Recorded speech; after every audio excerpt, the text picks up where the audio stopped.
ರಚಿತಾ ರಾಮ್ ಅವರು ಅವರ ಹುಟ್ಟು ಹಬ್ಬನ ಆಚರಿಸ್ಕೊತಾ ಇಲ್ಲ. ಬಟ್ ಅವ್ರ ರೀಸನ್ ಹೇಳಿಲ್ಲ, ಇದಕ್ಕೆ ಅಂತಾನೆ ನಾನು ಆಚರಿಸ್ಕೊತಾ ಇಲ್ಲ, ದರ್ಶನ್ ಒಳಗಡೆ ಇರುವಾಗ ನಾನು ಹುಟ್ಟುಹಬ್ಬ ಆಚರಿಸ್ಕೊಂಡು ಸರಿ ಇರೋದೆಲ್ಲ ನನಗೆ ಇಷ್ಟಲ್ಲ ಅಂತ ಹೇಳಿಲ್ಲ. ಬಟ್ ಅದಕ್ಕೆ ಕಾರಣ ಹೀಗಿರ್ಬೋದು ಅಂತ ಒಂದು 90% ರೀಸನ್ ಇದೇ ಇರ್ಬೋದು ಅಂತ ಎಲ್ಲ ಅಭಿಮಾನಿಗಳು ಮಾತಾಡ್ಕೊತಾ ಇದಾರೆ, ಎಲ್ಲರೂ ಚರ್ಚೆ ಆಗ್ತಿದೆ. ಆಕ್ಚುಲಿ ಗುರುವಾರ ಅವರ ಹುಟ್ಟುಹಬ್ಬ ಇತ್ತು, ಅಕ್ಟೋಬರ್ 3ನೇ ತಾರೀಕು ಅವ್ರ ಹುಟ್ಟುಹಬ್ಬ ಇತ್ತು. ಆ ದಿನ ಯಾರು ನಮ್ಮ ಮನೆ ಹತ್ರ ಬರಬೇಡಿ ದಯವಿಟ್ಟು, ನಾನು ಹುಟ್ಟುಹಬ್ಬನ ಆಚರಿಸ್ಕೊಳ್ಳೋದಿಲ್ಲ, ಮತ್ತೆ ನಾನು ಅವತ್ತು ಊರಲ್ಲಿ ಇರೋದಿಲ್ಲ, ನಾನೆಲ್ಲ ಹೊರಗಡೆ ಹೋಗ್ತಾ ಇದ್ದೀನಿ, ಭಾನುವಾರದ ನಂತರ ನಾನು ನಿಮಗೆ ಸಿಗ್ತೀನಿ ಅಂತ ಒಂದು ಸಂದೇಶವನ್ನ ಕೊಟ್ರು. ಬಟ್ ಆ ಸಂದೇಶವನ್ನ ನಾವು ಗಮನಿಸಿದಾಗ ಅನ್ಸುತ್ತೆ ಶುಕ್ರವಾರ ತೀರ್ಪಿದೆ, ದರ್ಶನ್ ಅವ್ರದ್ದು ಕೋರ್ಟ್ ಇದೆ, ಮೀನ್ಸ್ ಬೇಲ್ ಕೊಡ್ಬೇಕಾ ಬೇಡವಾ ಅಥವಾ ಬೇಲ್ ಬಗ್ಗೆ ಒಂದು ಕೋರ್ಟ್ ಇದೆ, ವಾದ ವಿವಾದ ನಡೆಯುತ್ತೆ.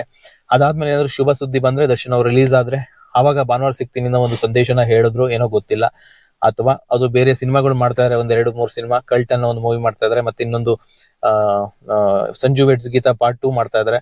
ಅದ್ರಲ್ಲಿ ಏನಾದ್ರು ಬಿಸಿ ಇದಾರ ಗೊತ್ತಿಲ್ಲ. ಏನೇ ಬಿಸಿ ಇದ್ರು ಹುಟ್ಟುಹಬ್ಬ ಆಚರಿಸ್ಕೋಬಹುದಿತ್ತು, ಬಟ್ ಅವ್ರು ಆಚರಿಸ್ಕೋತಾ ಆಗಿಲ್ಲ ಅನ್ನೋದಕ್ಕೆ ಅವರ ಗುರುಗಳು ಅಂದ್ರೆ, ಯಾಕಂದ್ರೆ ಅವ್ರು ಮೊದಲು ಇಂಡಸ್ಟ್ರಿಗೆ ಬಂದಂತಹ ಅವ್ರು ಮೊದಲು ಇಂಡಸ್ಟ್ರಿ ಬರ್ಲಿಕ್ಕೆ ಸಹಾಯ ಮಾಡಿದಂತದ್ದು ದರ್ಶನ್ ಅವರು. ಸೊ ದರ್ಶನ್ ಅವರು ಈ ಸ್ಥಿತಿಯಲ್ಲಿ ಇರುವಾಗ ನಾನು ಹುಟ್ಟುಹಬ್ಬ ಆಚರಿಸ್ಕೊಳ್ಳೋದು ಸರಿ ಇಲ್ಲ ಅಂತ ಅವ್ರ ಮನ್ಸಿಗೆ ಅನ್ಸಿರ್ಬೋದು, ಹಾಗಾಗಿ ಅವ್ರು ಹುಟ್ಟುಹಬ್ಬನ ಆಚರಿಸ್ಕೊಳ್ದೇ ಇರ್ಬೋದು.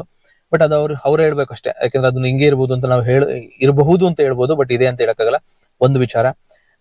ಬಟ್ ಓವರ್ ಆಲ್ ನಾವ್ ಹೇಳೋದಾದ್ರೆ ಬಟ್ ಸಂಜನಾ ಗಲ್ರಾಣಿ ಅವರು ಪ್ರತಿ ಸ್ಟಾರ್ಟಿಂಗ್ ಡೇ 1 ಇಂದನೂ ಅವ್ರು ಸಪೋರ್ಟಿಗೆ ನಿಂತಿದ್ರು, ಮತ್ತೆ ಭಾವನಾ ಅವರು ಅಷ್ಟೇ ಸಪೋರ್ಟಿಗೆ ನಿಂತಿದ್ರು. ಯಾಕೆಂದ್ರೆ ಒಬ್ಬ ಮನುಷ್ಯ ಏನೋ ಒಂದು ತಪ್ಪು ಮಾಡಿದ ತಕ್ಷಣನೇ ಅವನ್ನ ನಾವು ಬೇರೆ ರೀತಿ ನೋಡೋದು ತಪ್ಪು. ಅದಕ್ಕಿಂತ ಮುಂಚೆ ಏನಾಗಿದ್ರು, ಅದಕ್ಕಿಂತ ಮುಂಚೆ ಏನ್ ಮಾಡ್ತಾ ಇದ್ರು, ಯಾಕೆ ಈ ರೀತಿ ಆಯ್ತು, ತಪ್ಪು ಮಾಡುದ್ರಾ ಇಲ್ವಾ, ಅದೆಲ್ಲ ಆಮೇಲೆ ನಾವು ನೋಡಿದ್ಮೇಲೆ ನಾವು ಅವ್ರನ್ನ ಜಡ್ಜ್ ಮಾಡ್ಬೇಕು. ಒಬ್ಬ ವ್ಯಕ್ತಿ ಯಾವುದೋ ಒಂದು ಸಮಸ್ಯೆಯಲ್ಲಿ ಸಿಕ್ಕಾಕೊಂಡ ಅಂದ ತಕ್ಷಣ ಯಾರನ್ನೂ ಕೈ ಬಿಡುವಂತದ್ದಲ್ಲ. ನಮ್ಮ ಕನ್ನಡ ಇಂಡಸ್ಟ್ರಿಯಲ್ಲಿ ಆಲ್ಮೋಸ್ಟ್ ಸಪೋರ್ಟ್ ಸಿಗ್ತಾ ಇದೆ ದರ್ಶನ್ ಅವ್ರಿಗೆ.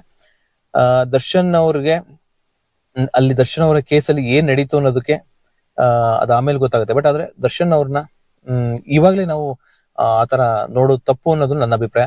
ಎನಿವೆ ಕೇಳೋದೇನಂದ್ರೆ, ಇದು ಆದ ರೀತಿ ಅಲ್ಲ, ಒಬ್ಬ ವ್ಯಕ್ತಿ ಕಷ್ಟದಲ್ಲಿದ್ದಾಗ್ಲೂ ಒಳ್ಳೇದ್ ಮಾಡಿರ್ತಾರಲ್ಲ ಅದನ್ನ ನೆನೆಸ್ಕೊಳ್ಳೋದು ತುಂಬಾ ಇಂಪಾರ್ಟೆಂಟ್. ಅದಕ್ಕೋಸ್ಕರ ನಾನು ಹೇಳ್ತಾ ಇದ್ದೀನಿ, ತುಂಬಾ ಒಳ್ಳೆ ಕೆಲಸಗಳನ್ನ ಮಾಡಿದ್ದಾರೆ. ನಾನು ಕೇಳ್ಪಟ್ಟೆ, ಆಕ್ಚುಲಿ ನಾನು ಇಷ್ಟೊಂದು ಬಂದ್ ಮಾತಾಡ್ಲಿಕ್ಕೆ ಕಾರಣ ಏನಪ್ಪಾ ಅಂದ್ರೆ, ನಾನು ಕೇಳ್ಪಟ್ಟೆ ತುಂಬಾ ಅನಾಥಾಶ್ರಮಗಳಿಗೆ ಅವ್ರ ಕಡೆಯಿಂದ ಅಕ್ಕಿ ಮೂಟೆ ಹೋಗ್ತಾ ಇತ್ತಂತೆ.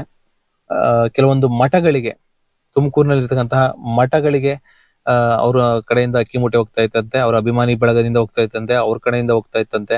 ತುಂಬಾ ಜನಕ್ಕೆ ಸಹಾಯ ಮಾಡಿದ್ದಾರೆ. ಅದನ್ನೆಲ್ಲ ನೆನ್ಸ್ಕೋಬೇಕಾಗತ್ತೆ. ಯಾಕೆಂದ್ರೆ ಈ ಟೈಮಲ್ಲಿ ಬೇರೆದನ್ನೆಲ್ಲ ಮರ್ತ್ಬಿಟ್ಟು ಇದೊಂದೇ ಇಟ್ಕೋಬಾರ್ದು, ಅದನ್ನೆಲ್ಲ ನೆನ್ಸ್ಕೋಬೇಕು.